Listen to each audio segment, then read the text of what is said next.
আমার আপনার নবী মক্কা থেকে হিজরত করে কষ্ট করে মদিনা গিয়েছেন। রাসূল পাক সাল্লাল্লাহু আলাইহি ওয়াসাল্লাম বলছেন, এত কষ্ট করার পর আমি নবী মুস্তাফা তোমাদের কাছে এর বদলা কিছুই চাই না, কিন্তু আল্লাহ বলছেন মাহবুব একটা জিনিস মানুষের কাছে তুমি চাও, একটা জিনিস সারা পৃথিবীর কাছে চাও, সেটা কি? ইল্লাল মাওয়াদ্দাতা ফিল কুরবা। আল্লাহ পাক বলছেন মাহবুব তুমি বলো কিছুই চাই না, কিন্তু আমার আহলে বাইতের আমার খানদানের মহব্বত চাই। জোরে বল সুবহানাল্লাহ সুবহানাল্লাহ।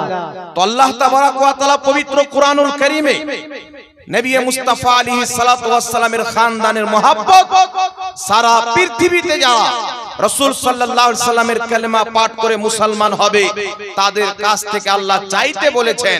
এটা কেন চাইতে বললেন? আমার আপনার নবী সাল্লাল্লাহু আলাইহি ওয়াসাল্লাম এত কিছু করেছেন, আমাদের কাছ থেকে কিছুই চাননি, কিন্তু আহলে বাইতের মহব্বত চাওয়ার কারণটা কি? আহলে বাইতের ভালোবাসা চাওয়ার কারণটা কি? শুনেন পৃথিবীর মুসলমান, আমার আপনার নবী সাল্লাল্লাহু আলাইহি সাল্লাম আহলে বাইতের মহব্বত মুসলমানের কাছে এই জন্য চেয়েছেন যে কিয়ামতের সকাল পর্যন্ত নবী পাক সাল্লাল্লাহু আলাইহি সাল্লামের যারা খাঁটি আওলাদ হবে, যারা আল হবে, তারা আর কুরআন এমন ভাবে একত্রিত হবে যে কিয়ামতের সকাল পর্যন্ত দুটাকে কেউ আলাদা করতে পারবে না। তাই রাসূল পাক বলেছেন ইন্নী তারিকুন ফিকুমুস সাকলাইন, আমি তোমাদেরকে দুটি ভারী জিনিস দিয়ে যাচ্ছি, এই দুটি জিনিসকে ধরে রাখবে, কোনোদিন তোমরা পথভ্রষ্ট হবে না, কোনোদিন গুমরা হবে না। সেটি কি? আমার আপনার নবী বলেছিলেন ওই দুটি জিনিসের মধ্যে হচ্ছে একটি আল্লাহর কোরআন, দ্বিতীয়টি হচ্ছে আমার আহলে বাইত। জোরে বল সুবহানাল্লাহ সুবহানাল্লাহ সুবহানাল্লাহ। কোরআন এবং আহলে বাইতকে রাসূল পাক সাল্লাল্লাহু আলাইহি ওয়াসাল্লাম দিয়েছেন। এখান থেকে কি বোঝা গেল পৃথিবীর মুসলমান, যেই দিকে কোরআন হবে সেই দিকে আহলে বাইত হবে, যেই দিকে কোরআন হবে সেই দিকে নবীর আওলাদ হবে। আমার আপনার নবী সাল্লাল্লাহু আলাইহি ওয়াসাল্লামকে আল্লাহ তাবারক ওয়া তাআলা বৈশিষ্ট্য দান করেছেন। রাসূল পাক আলাইহিস সালাতু ওয়াস সালাম বলছেন সারা পৃথিবীর খানদান তার সন্তান দিয়ে চলবে, তার ছেলের মাধ্যমে চলবে, কিন্তু আমি নবী মুস্তাফা আমার খানদান কিয়ামতের সকাল পর্যন্ত চলবে কিসের মাধ্যমে? রাসূল পাক বলছেন সবারই খানদান বেটার মাধ্যমে চলে, আমি মুস্তাফার খানদান আমার মেয়ে ফাতেমার মাধ্যমে চলবে। বল সুবহানাল্লাহ সুবহানাল্লাহ সুবহানাল্লাহ। আল্লাহু আকবার। ইয়া রাসূলুল্লাহ ইয়া আলী নেই ছেড়ে আল্লাহ। এই জন্য পৃথিবীর মুসলমান নবী পাক আলাইহিস সালাতু ওয়াস সালামের খানদানকে কারবালার মাটিতে ইয়াজিদ শহীদ করিয়েছিল। ইয়াজিদের হুকুমে ইমামে হুসাইনকে শহীদ করা হয়েছিল। পৃথিবীর মুসলমান মনে রাখবেন আহলে বাইতের প্রতি এত জুলুম অত্যাচার করা হয়েছে। যারা ইমামে হুসাইনকে শহীদ করেছিল, 6 মাসের শিশু সন্তান আলী আসকারকে শহীদ করেছিল, আলী আকবরকে শহীদ করেছিল, তাদের চেহারাতেও দাড়ি ছিল, তারাও নামাজ পড়নেওয়ালা ছিল, তাদের মধ্যেও আলিম ছিল, তারাও মুফতি মাওলানা হাফিজ ছিল, কিন্তু পৃথিবীর মুসলমান ইমামে হুসাইন রাদিয়াল্লাহু তাআলা আনহুকে কারবালার ময়দানে তারা শহীদ করেছেন। বর্তমান জামানাতে এমন অবস্থা হয়ে গেছে, বর্তমান কিছু লোক ইয়াজিদকে বাঁচাতে চায়, বলতে চায় ইয়াজিদের কোনো ভুল ছিল না, ইয়াজিদের কোনো দোষ ছিল না। এই পৃথিবীর মুসলমান কিছু লোক তো এমন বলে দেয় ইমামে হুসেন কারবালাতে গেল কেন, যে শহীদ হয়ে গেল, এতে ইয়াজিদের কোনো ভুল নাই। কিন্তু মনে রাখবেন পৃথিবীর মুসলমান, ইয়াজিদ যে পাপী, ইয়াজিদ যে ভুল পথে ছিল, এটা আমার আপনার নবী মুস্তাফা ইমাম হুসেনের শাহাদতের পূর্বে নিজের জামানাতে বয়ান করে দিয়েছেন। তাই হযরতে আবু হুরায়রা রাদিয়াল্লাহু তাআলা আনহু ইয়াজিদের হুকুমত থেকে সর্বসময় পানাহ চাইতেন, দোয়া চাইতেন, আল্লাহর হিফাজত চাইতেন। এই পৃথিবীর মুসলমান আপনাকে বলতে চাই, ইয়াজিদের যারা পক্ষে নিয়ে কথা বলে, তাদের যতই লম্বা দাড়ি হোক, যতই বড় জুব্বা হোক, যতই বড় স্কলার হোক না কেন, যারা নবী পাকের খানদানকে কারবালার মাটিতে 3 দিন পর্যন্ত পিপাসিত রেখে, 3 দিন পর্যন্ত ক্ষুধার্ত অবস্থায় রেখে নবী পাকের রক্তে 6 মাসের মাসুম বাচ্চাকে ছাড়েনি, সেই ইয়াজিদের পক্ষে যারা কথা বলবে তাদেরকে ঘৃণা করার দায়িত্ব আমাদের ঈমানি দায়িত্ব, তাদের জবানে তালা লাগার দায়িত্ব আমাদের রয়েছে। কালকে কারবালার ময়দানে ইমামে হুসাইনের পক্ষে যেই 72 জন ছিল তাদের জন্য জান্নাত আছে, 22,000 ইয়াজিদের জন্য জান্নাত নাই। তাই কিয়ামতের সকাল পর্যন্ত যারা হুসাইনি হবে তারা জান্নাতি হবে, ইয়াজিদের যারা পক্ষ নেবে তারা জাহান্নামী হবে। সুবহানাল্লাহ সুবহানাল্লাহ। এই জন্য পৃথিবীর মুসলমান বর্তমান জামানাতে রাফজিয়াত বলেন আর বিভিন্ন রকমের লোক সুন্নি নাম দিয়ে বিভিন্ন এলাকাতে ঘুরে বেড়াচ্ছে। আর বর্তমান জামানাতে কিছু লোক খুল্লা ইয়াজিদের নামের পর রাদিয়াল্লাহু তাআলা আনহু বলতে চাচ্ছে, বলছে ইয়াজিদের কোনো ভুল নাই, কিন্তু আপনাকে ইসলামের কিছু ইতিহাসের পাতা দেখাতে চাই। এই পৃথিবীর মুসলমান শুনেন, ইমাম ইবনে কাসির রাহমাতুল্লাহ আলাইহি নিজের কিতাব আল বিদায়া ওয়ান নিহায়ার মধ্যে লিপিবদ্ধ করেছেন। ইমাম তাবারি রাহমাতুল্লাহ আলাইহি তারিখে তাবারির মধ্যে লিপিবদ্ধ করেছেন। ইমাম সিউতি রাহমাতুল্লাহ আলাইহি তারিখুল খুলফার মধ্যে অনেক অংশ উল্লেখ করেছেন। আরো অসংখ্য কিতাব তারিখে দামিশকের মধ্যেও লিপিবদ্ধ রয়েছেন। ইয়াজিদ কেমন ব্যক্তি ছিল শুনেন পৃথিবীর মুসলমান, যেইগুলি কিতাবের রেফারেন্স দিলাম এই কিতাবকে যদি আপনি অধ্যয়ন করেন ইয়াজিদের কালো চরিত্র আপনার সামনে ফাঁস হয়ে যাবে। এমন নিকৃষ্ট ব্যক্তি ছিল, নিজেকে মুসলিমদের খলিফা বলে দাবি করত, কিন্তু পৃথিবীর মুসলমান এই লোকটা নবী পাক সাল্লাল্লাহু আলাইহি ওয়াসাল্লামের পবিত্র মসজিদ ওই মসজিদে নববীতে 3 দিন পর্যন্ত ঘোড়া বেঁধে পেশাব পায়খানা করিয়েছিল। পবিত্র কাবা ঘর যাকে আমরা বাইতুল্লাহ বলে জানি, আল্লাহর ঘর বলে, সারা মুসলমান যেই কিবলার দিকে পাও করে ঘুমায় না, যেই কিবলার দিকে আমার আপনার নবী মুস্তাফা চেহারা করে পেশাব করতে নিষেধ করেছেন, পিঠ করে পেশাব করতে নিষেধ করেছেন, যেই কিবলার ইজ্জত প্রত্যেক মুসলমানের প্রতি ফরজ আছে, সারা পৃথিবীতে মুসলমান যেই দিকে থাক না কেন তাকে কাবার দিকে চেহারা করে নামাজ পড়তে হবে। এত মহান একটি ঘর, এত একটি পবিত্র ঘর, আল্লাহ পাকের বাইতুল্লাহ শরীফের কাবা গিলাফকে এই ইয়াজিদ বাহিনীরা আগুন জ্বালিয়ে পুড়িয়ে ছাই করে দিয়েছিল। পবিত্র কাবার বেহুরমাতি ইয়াজিদ করেছে, নবী মুস্তাফার মসজিদের বেহুরমাতি নবী করেছে। এমন কি যে তারিখদার লিখতেছেন পৃথিবীর মুসলমান, মদিনাবাসীকে ইয়াজিদ 3 দিন পর্যন্ত তার সিপাহীর জন্য হালাল করে দিয়েছিল। ইয়াজিদ বলেছিল মদিনায় 3 দিন পর্যন্ত তোমরা যা ইচ্ছা তা করতে পারো, শরাব পান করতে পারো, দারু পান করতে পারো, এই মদিনা 3 দিন পর্যন্ত তোমাদের জন্য হালাল করে দিলাম। ইসলামিক মহিলাদের সাথে তোমরা বলাৎকার পর্যন্ত করতে পারো।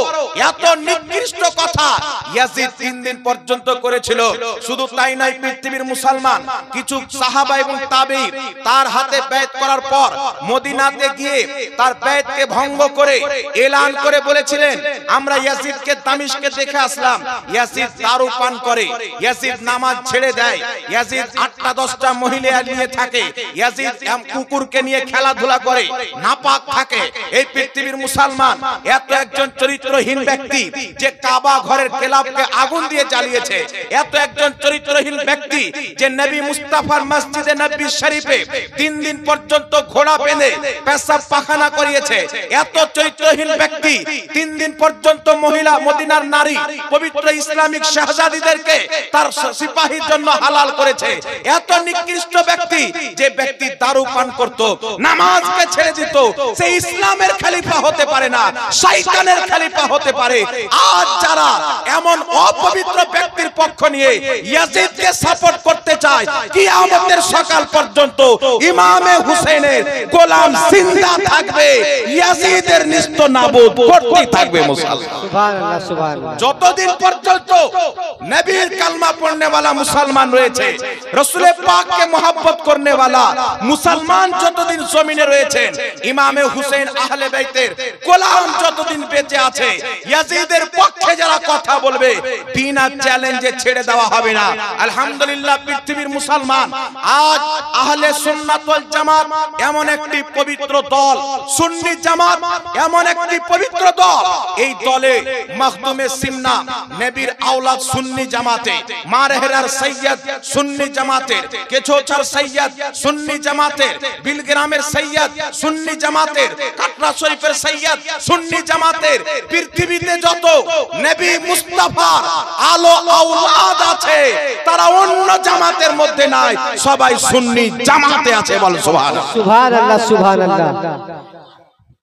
এই জন্য পৃথিবীর মুসলমান আমাদেরকে ভাবতে হবে, কিছুদিন পর আপনার সামনে কিছু লোক চলে আসতে পারে, ইয়াজিদকে বাঁচানোর চেষ্টা করতে পারে, কিন্তু খবরদার কেউ যদি ইয়াজিদের পক্ষে কথা বলে, আমার আপনার নবী সাল্লাল্লাহু আলাইহি ওয়াসাল্লাম বলেছেন যে যাকে মহব্বত করবে তার হাসর তার সাথে হবে, তার হাসর তার সাথে হবে। এই পৃথিবীর মুসলমান যারা ইয়াজিদকে মহব্বত করবে তাদের হাসর ইয়াজিদের সাথে হবে, যারা হুসাইনকে মহব্বত করবে তাদের হাসর হুসাইনের সাথে হবে, আর হুসাইনের সাথে আমাদের যদি হাসর হয় তো কি হবে? নবী বলছেন আল হাসানু ওয়াল হুসাইন সাইয়্যিদা শাবাবি আহলিল জান্নাহ। আমার হাসান হুসেন শুধু জান্নাতি নয়, জান্নাতি যুবকদের সরদার। আমরা হুসেনকে ভালোবাসি, কিয়ামতের ময়দানে হুসেনের সাথে জান্নাতে যাব, হুসেনের গোলাম হয়ে। বল সুবহানাল্লাহ, সুবহানাল্লাহ, সুবহানাল্লাহ। এইজন্য পৃথিবীর মুসলমান নবী পাক সাল্লাল্লাহু আলাইহি সাল্লাম কি বলেছেন একটু আমার দিকে লক্ষ্য করে শুনেন। রাসূল পাক সাল্লাল্লাহু আলাইহি সাল্লাম ইমামে হুসেন ইমামে হাসানকে সামনে রেখে আল্লাহর নবী, দয়ার নবী, মায়ার নবী বলছেন, আল্লাহ এটা আমার হাসান, এটা আমার হুসেন, আমি হাসান ও হুসেনকে ভালোবাসি, আল্লাহ তুমিও এদেরকে ভালোবাসো। আল্লাহ যারা এদেরকে মহব্বত করবে তুমি তাদেরকেও মহব্বত করো। আমার নবী 1450 বছর পূর্বে বলে গেছেন, আল্লাহ হুসেন ও হাসানকে আমি মহব্বত করি, তুমিও মহব্বত করো। আর কিয়ামতের সকাল পর্যন্ত যারা হুসেনকে মহব্বত করবে আল্লাহ তুমি তাদেরকেও মহব্বত করো। জোরে বল সুবহানাল্লাহ, সুবহানাল্লাহ, সুবহানাল্লাহ। এই জন্য পৃথিবীর মুসলমান ইমামে হাসান ও হুসেনের ফজিলতের উপরে, তিনাদের ব্যক্তিত্বের উপরে এত অসংখ্য হাদিস বর্ণিত হয়েছে যে হাদিস বয়ান করে শেষ করা যাবে না। তবে পৃথিবীর মুসলমান একটি হাদিস আপনাকে শোনাতে চাই। আমার আপনার নবী সাল্লাল্লাহু আলাইহি সাল্লাম বলেছেন, হুসেন আমার থেকে, আমি হুসেন থেকে। আল হুসেইনু মিন্নি ওয়া আনা মিনাল হুসেন, হুসেন আমার থেকে, আমি হুসেন থেকে। যে হুসেনকে কষ্ট দিল সেই ব্যক্তি আমি মুস্তাফাকে কষ্ট দিল। এই পৃথিবীর মুসলমান যদি কোনো ব্যক্তি নামাজরত অবস্থায়, সেজদার অবস্থায়, রোজার হালাতে পবিত্র কাবা ঘরের মধ্যে যদি সেজদারত অবস্থায় মারা যায়, তার অন্তরে যদি নবীর আহলে বাইতের চুল পরিমাণে বুগজ থাকে, মাতা কুফর, ওই ব্যক্তি কাবা ঘরের মধ্যে মরলেও কাফির হয়ে মরবে। আর যদি কোনো ব্যক্তি এমন অবস্থায় মারা যায় যার অন্তরে নবীর আলের মহব্বত আছে, মাতা মুমিন, ওই ব্যক্তি মুমিন হয়ে মরবে। বলেন সুবহানাল্লাহ, সুবহানাল্লাহ, সুবহানাল্লাহ। ঈমান নিয়ে কবরে যাওয়ার আলামত, ঈমান নিয়ে কবরে যাওয়ার দলিল হচ্ছে আপনার অন্তরে নবীর আলের মহব্বত আছে কি নাই।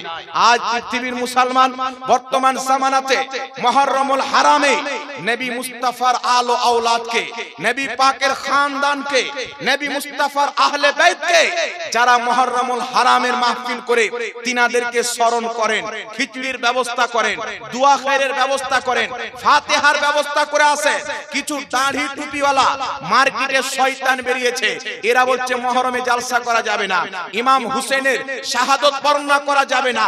আমি বুঝতে কি পারলাম, পৃথিবীর মুসলমান যারা ইমামে হুসেনের শাহাদতের বর্ণনাকে বন্ধ করতে চায়, তারা ইয়াজিদকে বাঁচাতে চায়, কারণ তারা জানে ইমাম হুসেনের শাহাদতের বর্ণনা পৃথিবীতে যত হবে ইয়াজিদ পালিদের উপরে লানাত বর্ষিত হবে। কিন্তু পৃথিবীর মুসলমান যারা আহলে বাইতের জিকির এই জমিনের মাটিতে করে, আল্লাহ তাদের গুণগান নিজের আরশে করে। বলেন সুবহানাল্লাহ, সুবহানাল্লাহ, সুবহানাল্লাহ। আল্লাহ তাদের গুণগান নিজের আরশে করে। আজ পৃথিবীর মুসলমান ওই নবীর আওলাদ আমাদের এলাকাতে এসেছেন। সুবহানাল্লাহ, বড়ই ভাগ্যবান নবী মুস্তাফার আওলাদ, মখদুমে সিন্নার খানদান। আমরা তো নবী পাক সাল্লাল্লাহু আলাইহি ওয়াসাল্লামের আওলাদের কদমে কুরবান, ঠিক না? আর খাস করে কালিয়াচক আর মোথাবাড়ির মানুষ, এই এলাকাতে কিছু কিছু লোক ফের আরো বেশি ভক্ত, বুঝতে পারছেন? মানে হতে হবে এতটুকু থেকে আরো বেশি ভক্ত আছে, ওভারটেক করনেওয়ালা আছে। আলহামদুলিল্লাহ পৃথিবীর মুসলমান শুনেন, কয়েকটি মাসলা আপনাকে বলে দিই। আমরা আহলে সুন্নাত ওয়াল জামাত, আমরা পীর মানি, মানি কি মানি না? আর জোরে বলেন, মানি কি মানি না? মার্কেটে কিছু লোক বেরিয়েছেন, এরা বলছে আমরা পীর মানি না। বাংলাদেশে কিছু মৌলবি আছে, ওকে মৌলবি বললেও তো জায়েজ হবে না, কিন্তু আপনাদের চিনহার জন্য বলছি, আসল মৌলবি হিসেবে বলছি। এ বলছে ইসলামে পীর বলতে কোনো জিনিস নাই। একজন আমাকে ফোন করেছিল কলকাতাতে, আমি পীরের ব্যাপারে বক্তব্য দিয়েছিলাম, পীর ধরা আসলো কোথায় থেকে এ টু জেড। তো আমাকে ফোন করে বলছে ইসলামে পীর বলতে কোনো জিনিস নাই। আমি বললাম তুমি ঠিকই বলছো, কেন? তা আমি বললাম নবীর ইসলাম যারা মানে তারা পীর মানবে, তোমরা তো ইহুদির ইসলাম মানো। আমাকে যুক্তি দিচ্ছে, আমার খণ্ডনে ভিডিও বানাচ্ছে। মুর্শিদাবাদে একটা জাহিল বেরিয়েছে, আমার খণ্ডনে ভিডিও বানিয়ে ফেসবুকে আপলোড করেছে। জাহাঙ্গীর মৌলভী বলছে পীর মানা যায়, বলছে ঘোড়ার ডিমের যেমন ঘোড়ার সাথে কোনো সম্পর্ক নাই, পীরের ইসলামের সাথে কোনো সম্পর্ক নাই। আমি বললাম চুপ থাকো বেটা, তোমরা পীর মানো না তো এমনিতে কুকুরের গলায় সোনার হার মানাই না।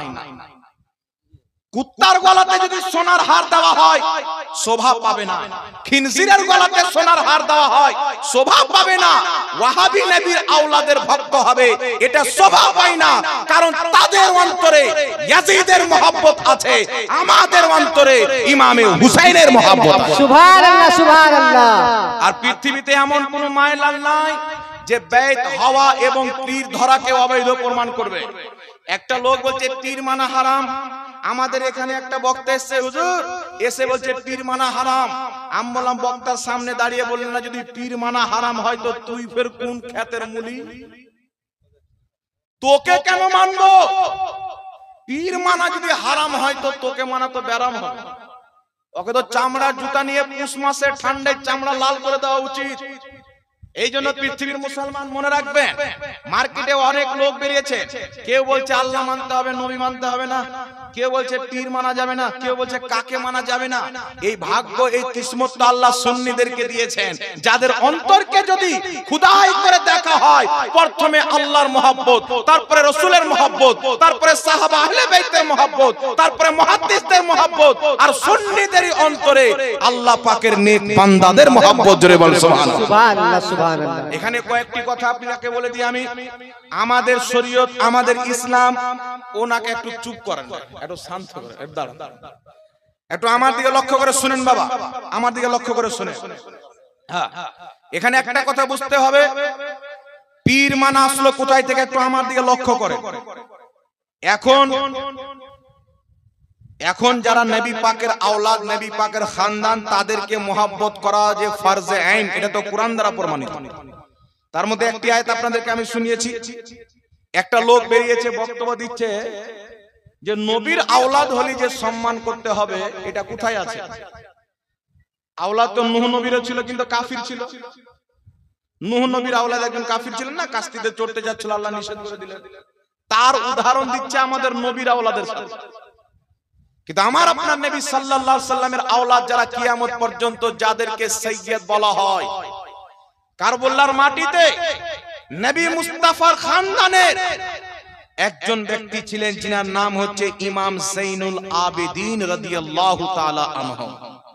ইনার থেকে নবী মুস্তাফার খানদান, যিনি ইমামে হুসেনের সন্তান, তিনার সন্তান হয়ে সারা পৃথিবীর মাটিতে নবীর আওলাদরা নিজের তাখত তাজকে ছেড়ে পৃথিবীর মুসলমান আজ যিনার আওলাদ এখানে আসবেন আলহামদুলিল্লাহ।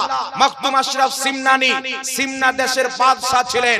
নবী মুস্তাফা স্বপ্নে এসে বলছেন, এ মাকদুম আশরাফ জাহাঙ্গীর, তুমি তাখত তাজকে পছন্দ করো না আল্লাহ পাকের দ্বীনের তাবলীগকে পছন্দ করো? মাকদুমে সিমনা রাসূল পাককে বলেছিলেন, ইয়া রাসূলুল্লাহ, তাখত তাজের দরকার নাই, যেই দিকে রাসূল চাইবেন আমি সেই দিকে চলে যাব। নবী বলছেন, যাও ভারতের মাটিতে গিয়ে ইসলাম প্রচার করো, নিজের বাদশাহতকে, রাজত্বকে ছেড়ে দিয়ে মাকদুম আশরাফ সিমনা ভারতের মাটিতে লক্ষ লক্ষ বেঈমানকে কলমা পড়িয়ে মুসলমান করে দেন। সুবহানাল্লাহ সুবহানাল্লাহ। ইনাদের যদি টাকার লোভ থাকতো, বলেন টাকার লোভ দিয়ে কি মোদিকে কুরসি থেকে হটানো যাবে? গিয়ে বলেন তোকে 5 লক্ষ টাকা দিচ্ছি, মোদি সাহেব কুরসি থেকে হটে যাও, হটবে না। যে কোনো বাদশা আছে হটবে, কিন্তু সিমনার তাজদার, সিমনার শাহিনশাহ মাকদুমে সিমনা, সিমনাকে ত্যাগ করে কেছোছা মুকদ্দাসাতে আসলেন পৃথিবীর মুসলমান। আর এটা বাঙালিদের কিসমত, এত বড় একজন ওলি নবী পাকের আওলাদ, তিনি যখন মুরিদ হওয়ার কথা আসেন তো দিল্লির দিকে যাচ্ছেন না, অন্য দিকে যাচ্ছেন না, মারহেরার দিকে যাচ্ছেন না, অন্য দিকে যাচ্ছেন না। তিনি যখন মুরিদ হওয়ার কথা আসেন তো বাঙ্গালের দিকে রুখ করছেন আলাউল হক পাঞ্জাবি রহমাতুল্লাহ আলাইহির হাতে বেত করে বাঙ্গালকেও সম্মান দান করছেন, আর কেছো তাতে গিয়ে কেছো ছাকেও সম্মান দান করছেন। সুবহানাল্লাহ সুবহানাল্লাহ। এই জন্য পৃথিবীর মুসলমান বাঙালিদের প্রতি খাস করে মালদা জেলা, এখানে যত বড় বড় আল্লাহর ওলি সয়ে আছেন, পান্ডুয়া শরীফের আলাউল হক পান্ডবী রাহমাতুল্লাহ আলাইহি, আইনায়ে হিন্দ সিরাজউদ্দিন আখি পাক রাহমাতুল্লাহ আলাইহি, ইনারা কত বড় মাপের আল্লাহর ওলি, এটা বয়ান করে আমি হয়তো আপনাকে বুঝাতে পারবো না। তবে কয়েকটি আপনাকে কথা বলতে চাই। পৃথিবীর মুসলমান বর্তমান জামানাতে আপনাদের এলাকাতে পীর সাহেব এসেছেন, আমরা পীর সাহেবের সাথে মুসাফা করলাম, তো উনি পীর সাহেব পরে আগে নবীর আওলাদ, কি বলেন জোরে বলেন, আর নবীর আওলাদ আবার পীর, ফজিলতের উপরে ফজিলত। তো পীর তো খেলাফত দিলে আমিও হয়ে যেতে পারি। আমার ভাই মুফতি নূর আলম কাদরি সাহেব যদি হুজুর খেলাফত দিয়ে দেয়, কালকে থেকে ইনিও পীর হয়ে যাবে। খেলাফত পেলে পীর, কিন্তু নবীর আওলাদ খেলাফত পেয়ে হয় না, নবীর আওলাদ ইবাদত করে হয় না, নবীর আল তাকওয়া পরহেজগারি অর্জন করে হয় না, নবী মুস্তাফার আল তারাই হয় যারা নবী মুস্তাফার আওলাদের বাড়ি জন্মগ্রহণ করে। সুবহানাল্লাহ সুবহানাল্লাহ। নবীর খানদানে রক্তের যারা জন্মগ্রহণ করে তারা নবী মুস্তাফার আওলাদ হয়। এই পৃথিবীর মুসলমান, আগামীতে মুহররমুল হারাম আমাদের চলে আসছে, একটা কথা আপনাদেরকে ভাবতে হবে আর ওয়াদা করতে হবে যে মুহররমুল হারামে ইমামে হুসেন শহীদ হয়েছিলেন, আমরা দুঃখিত না খুশি? দুঃখ আছে কি নাই? এই দুঃখ আছে কি নাই? এই জন্য মুহররমুল হারামে যদি আপনার বাপ ইন্তিকাল করে, ইন্তিকাল করলে কষ্ট হবে, কিন্তু কেউ যদি আপনার বাপকে শহীদ করে দেয় অনেক বেশি কষ্ট হবে। পৃথিবীর মুসলমান ইমামে হুসেনকে, তিনার আওলাদকে কারবালার মাটিতে শহীদ করা হয়েছিল। সুতরাং এই মুহররমুল হারামে আমরা যতই পারি ইমাম হুসেনের নামে ইসালে সওয়াব করব। মানুষের খাওয়া দাওয়ার ব্যবস্থা, গরিব দুঃখীকে দান করার ব্যবস্থা, রোজা রাখার ব্যবস্থা, জালসা মাহফিলের ব্যবস্থা, ভালো কাজের মাধ্যমে এই মহিনাটাকে আমরা পালন করব ইনশাআল্লাহ। এই জোরে বলেন ইনশাআল্লাহ। আর ঢোলিয়া বের হবেন, এই ঢোলিয়া বের হবেন। মার্কেটে আবার কিছু সাধারণ লোক বেরিয়েছে, বলছেন হুজুর আমাদের ভারতে অমুসলিম যারা আছে এরা বিভিন্ন অনুষ্ঠানে হাসুয়া ফারসা নিয়ে বেরিয়ে যায় আর বিভিন্ন রকমের স্লোগান দেয়, তো আমরাও হুসেনের নামে বের হব, আমাদেরও যে জোশ রক্ত আছে আমরা যেন দেখাই। তো হাউসা ফালসা দেখিয়ে তারা ভয় পাবে না।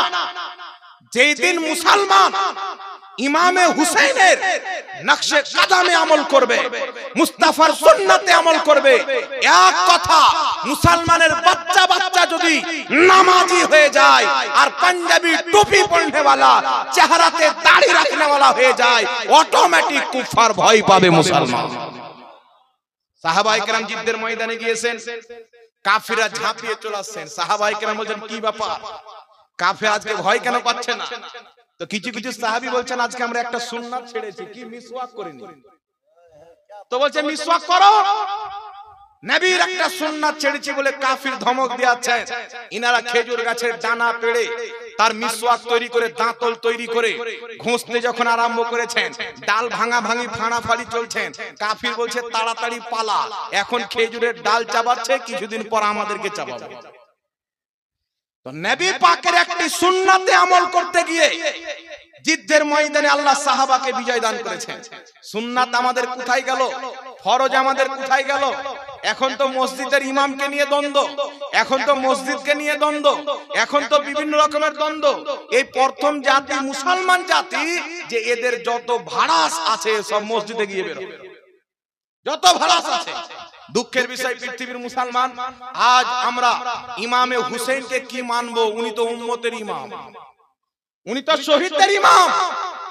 শুরু ইসলাম থেকে নিয়ে কিয়ামত পর্যন্ত যত কেউ ইসলামের জন্য নিজের রক্ত দিয়েছেন এবং দিবেন, সকলের ইমাম হচ্ছে ইমামে হুসেন। জোরে বলেন সুবহানাল্লাহ সুবহানাল্লাহ। ইমামুস শুহাদা, ইমামে হুসেনকে আমরা কি বুঝবো? আমরা তো গ্রামের ইমামকে বুঝতে পারি। ইমাম সাহেব 5 ওয়াক্তের নামাজ পড়াচ্ছেন, 24 ঘন্টা ডিউটি করছেন। আমি যার পিছনে নামাজ পড়ছি আমার নিকটে তিনার মর্তবা কি কম? এই ফজিলত আমরা জানার চেষ্টা করেছি যে ইমাম সাহেবের ফজিলত কতটুকু। আমি তার পিছে নামাজ পড়ছি, কুরবানির নামাজ, ঈদের নামাজ, জুমার নামাজ, তারাবির নামাজ। তার পিছে পড়ছে আমার বাপের জানাজা, মায়ের জানাজা, ছেলের জানাজা, গোটা গ্রামের জানাজা ইমাম পড়াবে। আমার মেয়ের বিয়ে শাদী, যে কোনো মহিলার বিয়ে শাদী হোক, ইমাম সাহেব পড়াবে।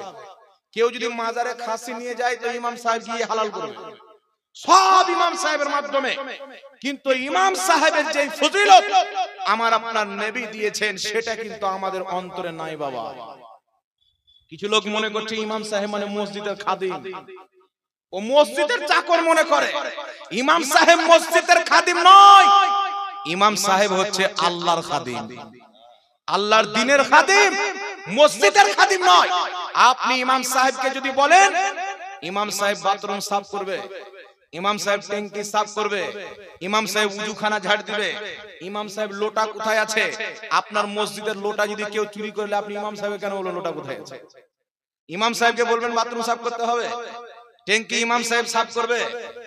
উনি ইমাম কোথায় থেকে এসেছে দেখেন, আমার মাথায় দেখছেন এটা হলো আমামা, আমামা থেকে এসে ইমাম। ইমাম হলো মাথার তাজ। ইমামের জিম্মা মসজিদ ঝাড় দেওয়া নয়, ইমামের জিম্মা বাথরুম সাফ করা নয়, ইমামের উপর এটা জিম্মেদারি নাই যে সে লোটা কোথায় আছে দেখবে। ইমামের কাজ হচ্ছে 5 ওয়াক্তের নামাজ পড়া আর মুসাল্লিকে নিজের বক্তব্যের মাধ্যমে ভালো শিক্ষা দেওয়া, সুবহানাল্লাহ, দ্বীনের কথা বলা। আর আপনি যদি মনে করেন যে না ইমাম সাহেবকে বাথরুম সাফ করার জন্য রেখেছি, তাহলে বাথরুম সাফ করে নামাজ তার পিছে পড়িয়েন না। নচেত খোদার আল্লাহর ওয়াস্তে ইমাম সাহেবের ইজ্জত আমাকে আপনাকে বুঝতে হবে। মসজিদের ইজ্জতকে যদি না বুঝি, আজকে আমার মোবাইলে একটা পেপার এসে উত্তর প্রদেশে একজন ইমাম 4 তালা মসজিদে ফাঁসি ডিঙে মরেছে। দীর্ঘদিন থেকে বলছে বেতন বাড়ান, বেতন বাড়ান। গ্রামের লোক বেতন বাড়াচ্ছে না, কমিটির লোক। অনেক কাজ হয়ে গেছে, ওর বেতন ছিল মাত্র 4,500 টাকা। বেচারা সংসার চালিয়েছে ধার করে, কয়েক লাখ টাকা যখন কাজ হয়েছে, পাওনা হয়েছে, লোকজন তার কাছে যখন চাপ দিয়ে চাইতে লেগেছেন, বাধ্য হয়ে ফাঁসি দিয়ে দিয়েছে। কিন্তু সমাজের লোক, এত কিছু কিছু সমাজের লোক নিকৃষ্ট আছে, ওর 10 টাকা বেতন বাড়ায়নি মুসলমান। কিন্তু আলহামদুলিল্লাহ বেশি দূর আপনাকে যেতে হবে না। সামান্য বীরভূমের মাটিতে একজন হাফিজ সাহেব দীর্ঘ বছর থেকে ইমামতি করেন। এলাকার লোক দেখছেন সাইকেল নিয়ে বাড়ি থেকে আসছেন যাচ্ছেন, গ্রামের লোক টাকা উঠিয়ে ইমাম সাহেবকে মোটর সাইকেল কিনে দিয়েছে। বম্বের মাটিতে ইমাম সাহেব 40 বছর ইমামতি করার পর যখন বয়স্ক হয়ে গেলেন, বয়োজ্যেষ্ঠ হয়ে গেলেন, তিনি বললেন আমি আর ইমামতি করতে পারবো না। তখন ইমাম সাহেবকে তিনারা হাতে প্রায় 10 লক্ষ টাকা ক্যাশ আর প্রতি মাহিনা উনি যতদিন বাঁচবেন 10,000 টাকা করে পেন্সিল হিসেবে বেতন সমাজের লোক থেকে তাকে দিচ্ছেন। আর আমাদের সমাজের লোক কি, যে নামাজ পড়া তো ধারি ধার নাই, ইমাম কে আছে আর নাই, ওর তো কোনো চিন্তাই নাই। যত শয়তানি কিছু নামাজের মধ্যে ভরা আছে। ইমাম সাহেবের লুঙ্গিতে কেন দাগ লেগে আছে? ও নামাজ পড়তে যাচ্ছে না, ইমাম সাহেবের দাগ চেক করতে যাচ্ছে। চিন্তা করে। খবরদার মুসলমান, ইমাম হচ্ছে মাথার তাজ। ইমামকে ইমামের জায়গাতে রাখবেন, ইমামকে ইমামের জায়গাতে রাখবেন। মসজিদের খাদিম আলাদা, ইমাম সাহেব আলাদা। মসজিদের টয়লেট সাফ করবে, মসজিদের আপনার ক্যাচড়া সাফ করবে, মসজিদের উজুখানা সাফ করবে, মসজিদের আরো বিভিন্ন জিনিস সাফ করবে। এর জন্য আপনাকে খাদিম রাখতে হবে। ইমাম সাহেবকে দিয়ে আপনাকে লজ্জা লাগা উচিত, যার পিছে ইসলামের সবচাইতে বড় ইবাদত, প্রত্যেক ইবাদত জমিনে ফরজ হয়েছে, নামাজ তো আল্লাহর আরশে ফরজ হয়েছে। নামাজ ফরজ করার জন্য আল্লাহ মুস্তাফাকে 7 নম্বর আকাশের উপরে লামাকা পার করে আরশে আযমে ডেকে নামাজকে ফরজ করেছেন। এই জন্য নামাজের যার পিছে পড়বো তাকে দিয়ে এইগুলো নোংরা কাজ করা যাবে? ইমাম সাহেবের জন্য কাজটাকে নোংরাই মনে হয়। এই জন্য খবরদার এইগুলো কথা আমাদের মুখ দিয়ে যেন ইমাম সাহেবের ব্যাপারে না বাড়ে। বলেন ইনশাআল্লাহ, জোরে বলেন ইনশাআল্লাহ। ইমাম সাহেবের সম্মান করবেন, ইমাম সাহেবকে হাদিয়া পেশ করবেন, আপনিও খুশি, ইমাম সাহেবও খুশি, আল্লাহ আল্লাহ রাসূলও খুশি। সুবহানাল্লাহ। আরেকটি কথা বলছিলাম বিরাদর ইসলাম, মার্কেটে কিছু লোক এসেছেন বলছে পীর মানা যাবে না। আপনাদের এই মোথাবাড়ি অঞ্চলে সম্ভবত এক জায়গার একটা জালসার লিংক আমাকে পাঠিয়েছে। কলকাতার দিক থেকে একটা রাজমিস্ত্রি বক্তা এসেছিল, ও সারা জীবন রাজমিস্ত্রি করতে করতে দুটো বাংলা চটি বই পড়ে মৌলবি হয়ে গেছে। ওর সামনে কেউ যদি আমাদের নাম নিয়ে নেয়, খালি ওই জাহাঙ্গীর আলম ঝাড়খণ্ড, ওর পাইজামিতে পেশাব পড়ে যায়, আল্লাহ পাক জানে। এসে ও যুক্তি দিচ্ছে, মানুষ বলে না অমুক ডাক্তারের সাথে আমার হাত আছে, অমুক ডাক্তারের সাথে আমার হাত আছে, অমুক ডাক্তারের সাথে আমার হাত আছে, তো আমার হাত তো একটা। যেমন এই কথার বাস্তবতার সাথে কোনো মিল নাই। ঘোড়ার ডিম, ঘোড়ার তো ডিম হয় না। এই কথা ঘোড়ার ডিমের যেমন ঘোড়ার সাথে কোনো সম্পর্ক নাই, আর প্রত্যেক ডাক্তারের কাছে আমার হাত আছে, এই কথার যেমন বাস্তবতার সাথে মিল নাই। বলছে পীরের ইসলামের সাথে কোনো সম্পর্ক নাই। তো ভারতে ইসলামটা কি ওর বাপ প্রচার করেছিল? ভারতে ইসলাম কে প্রচার করেছে? এই ভারতবর্ষের মাটিতে মঈনুদ্দিন চিশতির মতন যদি পীর না আসতো, নিজামউদ্দিন আউলিয়ার মতন পীর যদি না আসতেন, বাবা ফরিদগঞ্জের সরকারের মতন যদি পীর না আসতেন, দাতা আলী হুজুরের মতন যদি পীর না আসতো, বর্তমান যেই ওয়াহাবি বলে পীর মানা যাবে না, আল্লাহর কসম খেয়ে বলি তারা মসজিদে থাকতো না, সবাই মন্দিরের ঘন্টা বাজাতো, মূর্তি পূজা করত। যারা বলতে চাচ্ছে যে পীর বলতে কোন জিনিস নাই, মানা যাবে না, এই পীর যদি না আসতো, ওয়াহাবিদের মাতা পিতা মসজিদে গিয়ে ইবাদত করতো না, মাথায় টুপি রাখতো না, চেহারাতে দাড়ি রাখতো না, আসারামের পা টিপতো, রাম রহিম বাবার পা টিপতো, আল্লাহর শুকরিয়া আদায় করেন। খাজা মঈনুদ্দিন চিশতির মতন পীর এসে মূর্তি পূজারীদেরকে কালেমা পাঠ করে এক আল্লাহর পূজারী বানাচ্ছেন, বলেন সুবহানাল্লাহ। আর বলছে পীর মানা যাবে না, এটা নবীর ইসলাম নয়। এই জন্য পৃথিবীর মুসলমান একটু লক্ষ্য করে শুনেন, কয়েকটি রেফারেন্স আপনাকে দিয়ে দিই। প্রথম পীরের গুরুত্ব আপনাকে বুঝিয়ে দিচ্ছি, তারপর পীরের কি কি পদ্ধতি ভাবে সম্মান করা যাবে। বর্তমান জামানায় কিছু লোক বেরিয়েছে, বলছে এরা পীরকে সাজদা করে। কেউ যদি পীরের কদম বসি করে, কদম বসি বুঝেন তো আপনারা?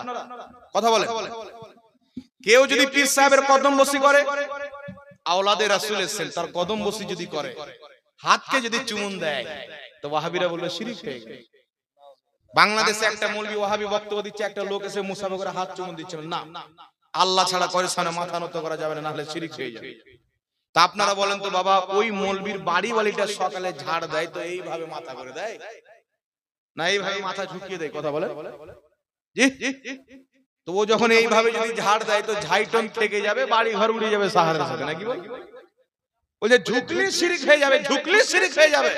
তো কোন ওয়াহাবি যদি 500 টাকা পড়ে যায়, বেটা তুলবে না, শিরক হয়ে যাবে, ঝুঁকতে তো হবে। এরা চাপ্পাল পরে তো উপরে মুখ দিয়ে, ডান পায়ের চাপ্পাল বাম দিকে, বাম পায়ের চাপ্পাল ডান দিকে উঠে। তো প্রত্যেক ঝুঁকা কিন্তু শিরক নয়। রাসূল সাল্লাল্লাহু আলাইহি ওয়াসাল্লাম মাহফিলে বসে আছেন, বক্তব্য দিচ্ছেন, সাহাবায়ে কেরাম বসে আছেন। তো পিছন দিক থেকে পরে একজন সাহাবী আসেন, তো রাসূল পাক সাল্লাল্লাহু আলাইহি ওয়াসাল্লাম বলছেন তুমি দাঁড়িয়ে একটু আগে এসে তাকে রাস্তা মানে তাকে বসার জায়গা দিয়ে দাও। তো আল্লাহ পাক একটি আয়াত অবতীর্ণ করলেন যে যখন ভালো কাজের জন্য দাঁড়াতে বলা হবে তো তোমরা দাঁড়িয়ে যাও।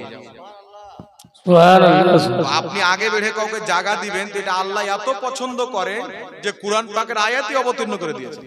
এইজন্য যাদের ফাঁকা আছে কুরআন হাদিস আমল করে একটু আপনারা আগিয়ে যান, আগিয়ে যান বাবা, আগান আগান আগান। হ্যাঁ, লজ্জা করিয়েন না, একটু তাড়াতাড়ি চলে আসেন, চলে আসেন, দুরূদ শরীফ পাঠ করে চলে আসেন। আল্লাহুম্মা সাল্লি আলা সাইয়্যিদিনা মুহাম্মাদ ওয়া আলা আলি সাইয়্যিদিনা মাওলানা মুহাম্মদ সাল্লাল্লাহু তাআলা আলাইহি ওয়া আলিহি ওয়াসাল্লাম। যাই হোক বিরাদর ইসলাম, এবার একটু লক্ষ্য করে শুনেন, দুনিয়াতে হক্কানি পীর মাশায়েখরা পৃথিবীর মাটিতে ইসলাম প্রচার করেছেন বিভিন্ন দেশে গিয়ে, সব দেশে নবী এবং সাহাবী যাননি। যদিও ভারতবর্ষের মাটিতে এসেছেন, তবে ওই মতন ভাবে ইসলাম প্রচার হয়নি, হয়েছিল হালকা ফালকা। তারপরে খাজা মঈনুদ্দিন চিশতি এসে 90 লাখ অমুসলিমকে কালেমা পাঠ করিয়ে মুসলমান করেছেন। সুবহানাল্লাহ সুবহানাল্লাহ সুবহানাল্লাহ। এখানে একটা কথা আপনাকে বলে দিই, বর্তমান জামানায় কিছু লামাযহাবী বেরিয়েছে। লামাযহাবী জানেন, এরা বলছে আমরা কোনো মাযহাব মানি না, শুধু কোরআন আর সহিহ হাদিস। কিন্তু কোন ব্যক্তি যদি বলে যে কোরআন আর সহিহ হাদিস ছাড়া আমরা অন্য কিছু মানি না, ও হলো পাকা বেঈমান, ও পাক্কা বেঈমান। কারণ লামাযহাবীদের ইমাম ইবনে তাইমিয়া মাজমুআ ফাতাওয়ার মধ্যে লিখছে ইজমাকে অস্বীকার করা হচ্ছে কুফরি। কোন ব্যক্তি যদি কোরআন হাদিস মানি বলে, ইজমা মানি না বলে, ওই ব্যক্তি কাফির হয়ে যাবে। আমরা আহলে সুন্নাত ওয়াল জামাত কোরআনকেও মানি, হাদিসকেও মানি, ইজমাকেও মানি, কিয়াসকেও মানি। আর এখানে একটি কারণ আছে, আল্লাহ বলেন ইয়া আইয়ুহাল্লাযীনা আমানু আতিউল্লাহ ওয়া আতিউর রাসূল ওয়া উলিল আমরি মিনকুম। আল্লাহ পাক বলেন হে বিশ্বাসীগণ, হে ঈমানদার, আল্লাহর হুকুম মানো, ওয়া আতিউর রাসূল, রাসূলের হুকুম মানো, ওয়া উলিল আমরি মিনকুম, এবং উলিল আমরদের হুকুম মানো। আচ্ছা বলেন তো বাবা, কোরআন হাদিস তো যথেষ্ট আছে, কিন্তু উলিল আমরের হুকুম আল্লাহ কেন মানতে বললেন? আগে এখানে একটা কথা বুঝতে হবে যে উলিল আমর কাকে বলে। উলিল আমরের তাফসিরে বিশ্ববিখ্যাত সাহাবী আব্দুল্লাহ ইবনে মাসউদ আব্বাস রাদিয়াল্লাহু তাআলা আনহুমা, নবী মুস্তাফার আপন চাচাতো ভাই, নবীর কালমা পাঠ করনেওয়ালা সাহাবী হযরতে আব্দুল্লাহ ইবনে আব্বাস তাফসিরে ইবনে আব্বাসের মধ্যে উলিল আমরে মিনকুমের তাফসির করতে গিয়ে বলছেন ইয়ানি উলামা ওয়াল ফুকাহা, এর অর্থ হচ্ছে আল্লাহ বলেছেন হক্কানি ফকিহ, অর্থাৎ মুজতাহিদ তবকার আলিম ও তোমরা আদেশকে মানো। এখন কথা হচ্ছে পৃথিবীর মুসলমান, আল্লাহর কোরআনে এমন কোন জিনিস নাই, নবীর হাদিসে এমন কোন জিনিস নাই যে আল্লাহ তাবারাক ওয়া তাআলা এখানে ফকিহকে মানতে বললেন, ফিকহকে মানার আদেশ করলেন। আরেকটি রেফারেন্স আপনাকে দিই, হাকিম আল মুস্তাদরাক আলা সাহিহাইন, এই হাদিসের কিতাবের মধ্যে সহিহ সনদে হাদিসটি বর্ণিত।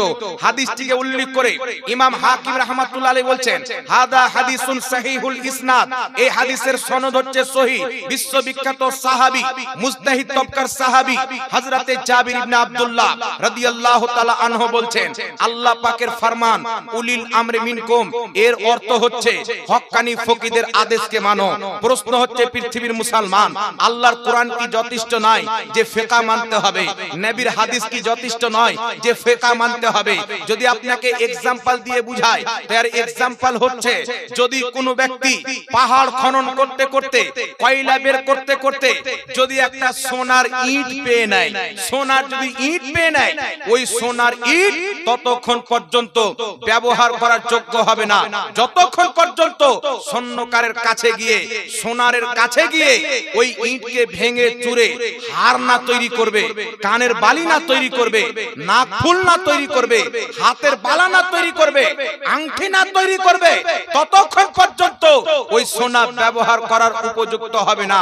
আর যদি কোনো ব্যক্তি বলে না আমাকে স্বর্ণকারের কাছে যাওয়ার কোনো প্রয়োজন নাই, সোনার ইট যদি গলাতে ঝুলিয়ে বাড়ায়, তাহলে এটা কিন্তু অলংকার হবে না, কলংকার হয়ে যাবে, কলঙ্কার হয়ে যাবে।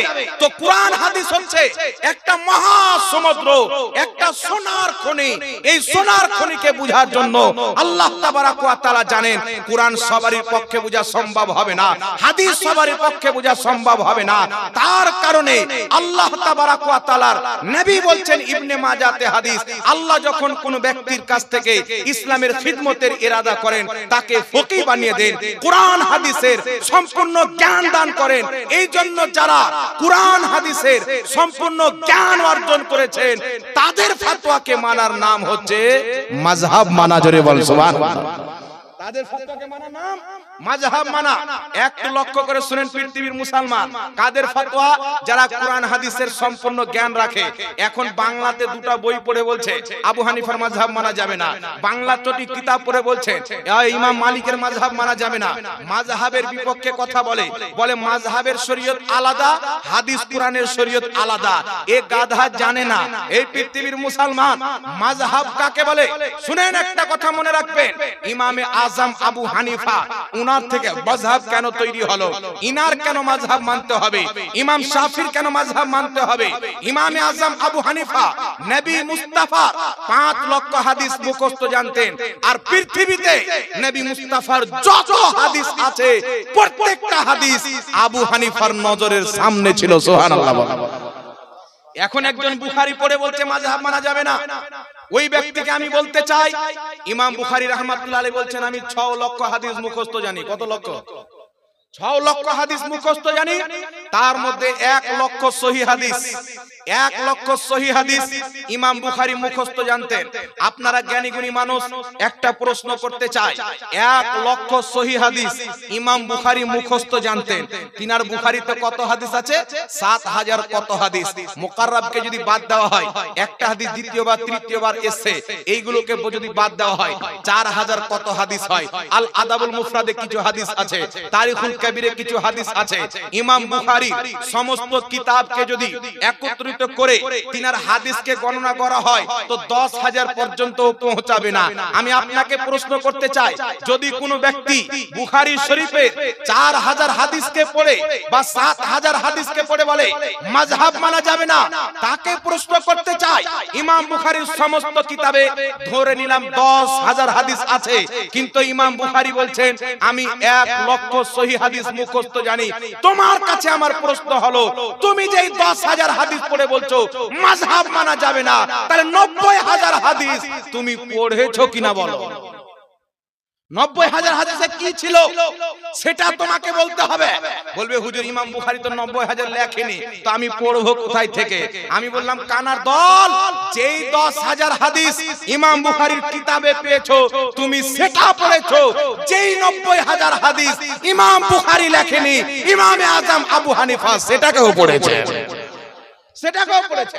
কত লক্ষ ইমাম, ইমাম আহমদ বিন হাম্বল, তিনার ব্যাপারে বলা হয়েছে কোন কিতাব আছে 7 লক্ষ হাদিস মুখস্থ জানতেন, কেউ 10 লক্ষর কথা বলেছেন। উনি কত হাদিস লিখেছেন? সব কিতাব মিলিয়ে 1 লক্ষ হবে না, তাহলে বাকি 9 লক্ষ কোথায় গেল? যদি 7 লক্ষ বলি তো বাকি 6 লক্ষ কোথায় গেল? তো নবী পাকের ইলমের যে একটা সমুদ্র আছে, ওই সমুদ্রর একটা পুকুর শুধু কিতাবে লিপিবদ্ধ করে হয়েছে। পুরা সমুদ্র এই 4 মাযহাবের মধ্যে সীমাবদ্ধ রয়েছে। এই জন্য কিয়ামতের সকাল পর্যন্ত যেই ব্যক্তি কোরআন হাদিস মানতে চাইবে তাকে 4 মাযহাবের মধ্যে কোনো একটি মাযহাব মানা জরুরি হবে। জোরে বল সুবহানাল্লাহ। একটি মাযহাব মানা জরুরি হবে। এখানে একটা কথা আর বলে দিই আপনাকে বাবা, ইমাম বুখারী ইনার ব্যাপারে কেউ বলেছেন ইনি নিজেই মুজতাহিদ ছিলেন, কেউ বলেছেন কিছু কিছু ক্ষেত্রে তিনি মাযহাব মানতেন। ইমাম মুসলিম মাযহাব মানতেন। যারা মাযহাব মানে না লা মাযহাবী, তাদের গুরু নাসিরউদ্দিন আলবানী 1999 সালে লোকটা মারা গেছে, আর একে তারা ধর্মের গুরু বানিয়েছে। এই নাসিরউদ্দিন আলবানী ইহুদি খ্রিস্টানদের পাঁচাটা গোলাম ছিল। নবীর সহিহ হাদিসকে জাল বানানো, জালকে সহি বানানো, এই ডিউটি আমেরিকা ইসরায়েল তাকে দিয়েছিল। এই লোকটা নাসিরউদ্দিন আলবানী ওয়াহাবিদের ইমাম সিলসিলায়ে আহাদিসে যায়িফা কিতাবের মধ্যে, সিলসিলায়ে আহাদিসে সহিহা কিতাবের মধ্যে লিখতেছে ইমাম তিরমিজি মাযহাব মানতো, ইমাম ইবনে মাজাহ মাযহাব মানতো, ইমাম নাসাই মাযহাব মানতো, ইমাম আবু দাউদ মাযহাব মানতো। এই পৃথিবীর মুসলমান যিনারা হাদিসের কিতাব লিখেছেন তিনারা মাযহাব মানতো, আর উনাদের কিতাব বাংলাতে পড়ে বলছে মাযহাব মানা যাবে না। চিন্তা করছেন? যিনারা হাদিসের কিতাব লিখেছেন তিনারা মাযহাব মানতো, আর 2 পাতা পড়নেওয়ালা বলছে মাযহাব মানা যাবে না। ইমাম ইবনে মাজাহ, ইমাম আবু দাউদ, কেউ 5 লক্ষ হাদিসের হাফিজ, কেউ 4 লক্ষ হাদিসের হাফিজ, কেউ 7 লক্ষ হাদিসের হাফিজ, ইনারা মাযহাব মেনেছেন। বর্তমানে যে ইংরেজদের দালাল বলে মাযহাব মানা যাবে না, এর পেটে যদি জিসিবির চাক্কা চাপিয়ে দেন তো 3টা হাদিস বের হবে। এ বলছে মাযহাব মানা যাবে না। তো মাযহাব সেও মানে, মাযহাব আমরাও মানি। তাদের মাযহাব মানার মধ্যে আমাদের মাযহাব মানার মধ্যে তফাৎ হচ্ছে, আমরা নবী মুস্তাফার সাহাবীকে দেখনে वाला ইমামে আযম আবু হানিফার মাযহাব মানি, আর তারা ইংরেজদের নকল করনে वाला জোকার নাইকের মাযহাব মানে। মাযহাব তারাও মানে, মাযহাব আমরাও মানে। বর্তমানে দালালদের মাযহাব তারা মানে, আমরা নবী সাহাবীকে দেখনে वाला তাবেঈর মাযহাবকে মানি। এইজন্য পৃথিবীর মুসলমান মাযহাব মানতে হবে। ইমামগণ কি বলেছেন? ইমাম বদরুদ্দিন আইনি উমদাতুল কারির মধ্যে লিখতেছেন হানাফি, শাফি, মালিকি, হাম্বলি 4 মাযহাব হলো আহলে সুন্নাত ওয়াল জামাত, এর বাইরে যারা হলো তারা হচ্ছে বিদাতি। ইমাম সাবি রাহমাতুল্লাহ আলাইহি তাফসিরে সাবির মধ্যে লিখতেছেন 4 মাযহাবের যারা মান্যকারী তারা হচ্ছে আহলে সুন্নাত ওয়াল জামাত, যারা 4 মাযহাব মানে না, যদিও কোরআন দিয়ে দলিল দেয়, সহি হাদিস দিয়ে দলিল দেয়, দল্লুন মুদিল্লুন, সেই ব্যক্তি পথভ্রষ্ট এবং পথভ্রষ্টকারী। এই জন্য পৃথিবীর মুসলমান চার মাযহাবের প্রতি সকল উম্মতের ইজমা হয়ে গেছে। আল আসবা ওয়ান নাযাইর কিতাবের মধ্যে লেখা আছে চার মাযহাবের প্রতি উম্মতের ইজমা হয়ে গেছে। তাফসিরাতে আহমদিয়ার মধ্যে ইমামুল্লাহ জীবন লিখতেছেন চার মাযহাবের প্রতি উম্মতের ইজমা হয়ে গেছে। যেমন কোরআন একটা দলিল, হাদিস একটা দলিল, তেমন ইজমাও একটা দলিল।